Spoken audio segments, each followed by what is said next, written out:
Imagine this.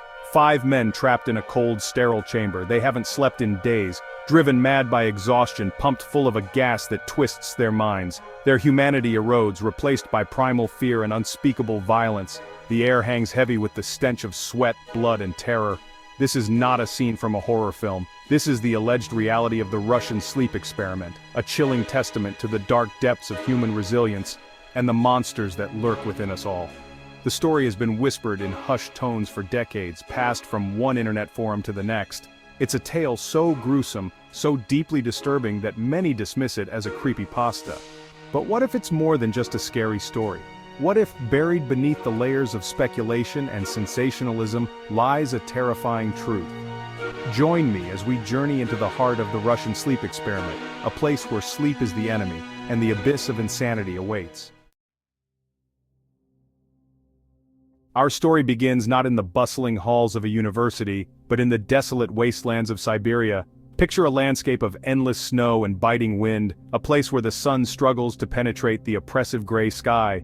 It is here, in this unforgiving environment, that the Soviets built a secret research facility. Its purpose to explore the limits of human endurance and the potential of experimental drugs. This was not a place of healing, but a fortress of secrets. The facility was cold and sterile, its walls echoing with an unsettling silence.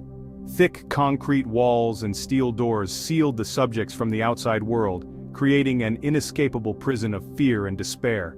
Within its depths, a team of scientists, driven by ambition and shrouded in secrecy, prepared to conduct an experiment that would push the boundaries of medical ethics and forever stain the history books.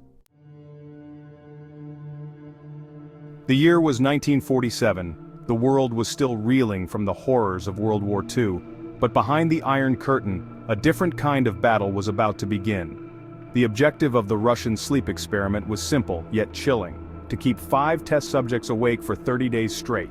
Their weapon of choice? A mysterious, untested stimulant known only as C11. C11 was no ordinary stimulant. It was a cocktail of chemicals designed to suppress the body's natural need for sleep, forcing the subjects to remain conscious long after their minds and bodies should have succumbed to exhaustion. At first, the subjects, deemed enemies of the state, were promised freedom in exchange for their cooperation. They believed they were playing a small part in the advancement of science. Little did they know, they were about to become lab rats in a macabre experiment that would push them to the brink of madness. The first few days of the experiment seemed almost ordinary. The subjects, confined to their shared living space, passed the time in conversation, playing cards and reading. They showed no adverse effects from the C11, their minds seemingly alert and engaged. But as the days bled into nights, the veneer of normalcy began to crack. The subjects became withdrawn, their conversations growing increasingly dark and paranoid. The lack of sleep was taking its toll. The men's sleep cycles were profoundly disrupted. They began to experience vivid hallucinations, their minds conjuring up images both alluring and terrifying. The once mundane observation window, offering a glimpse into an adjacent room, became a portal to their deepest fears and darkest desires. The researchers, observing from behind the safety of a two-way mirror, watched with a mixture of fascination and growing unease as the subjects' mental states deteriorated. The experiment, it seemed, was spiraling out of control. By day 5, the experiment had taken a sinister turn. The subjects' behavior became increasingly erratic and unpredictable. They swung between fits of rage and bouts of incoherent rambling. Their conversations, once filled with hope and camaraderie, descended into paranoid whispers and accusations. The men turned on each other, their bonds of friendship dissolving into a toxic brew of suspicion and fear. The effects of the C11 were becoming impossible to ignore. The gas, intended to keep them awake, was instead stripping them of their humanity. Their minds, starved of sleep and bombarded by the drug's potent chemicals, were transforming into breeding grounds for madness. The researchers watched in horror as the subjects, once ordinary men, devolved into shadows of their former selves. The situation continued to unravel at an alarming pace. The subjects' physical appearances underwent a horrifying metamorphosis. Their skin grew pale and sickly, their eyes bloodshot and wild. They scratched at their flesh, as if trying to claw their way out of their own bodies.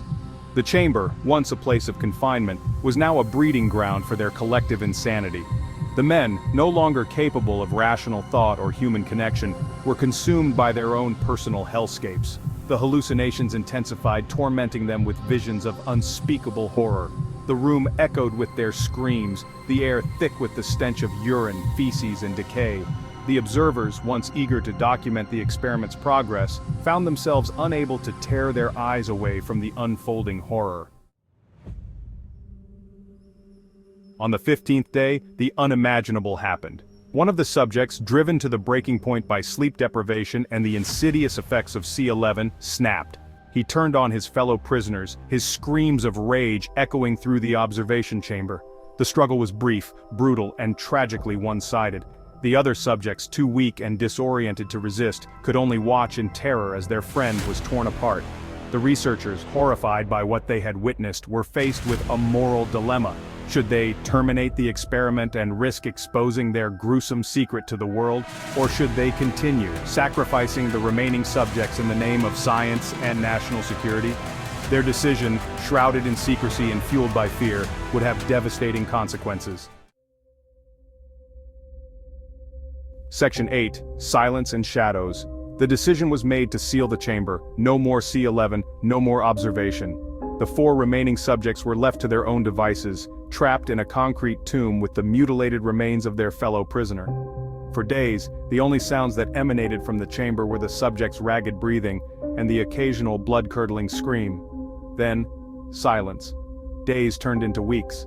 The world outside continued to spin, oblivious to the horrors unfolding within the Siberian facility. The researchers, haunted by what they had done, could only wait and wonder what awaited them on the other side of that steel door. Their curiosity, however, was tempered by a growing sense of dread. Section 9. Echoes of Screams. Finally, after a month of agonizing silence, the order was given. The chamber was to be opened. Armed soldiers, their faces pale with trepidation, cautiously approached the heavy steel door. As the bolts were drawn and the door creaked open, a wave of putrid air rushed out, carrying with it the stench of death and something far more sinister. The scene that greeted them was nothing short of horrific. The chamber was in ruins, its walls smeared with blood and feces. The remaining subjects, barely recognizable as human, were huddled in a corner, their eyes wide with a mixture of terror and primal aggression. They had ripped open their own abdomens, stuffing the torn pages of books and the mangled remains of their comrade inside.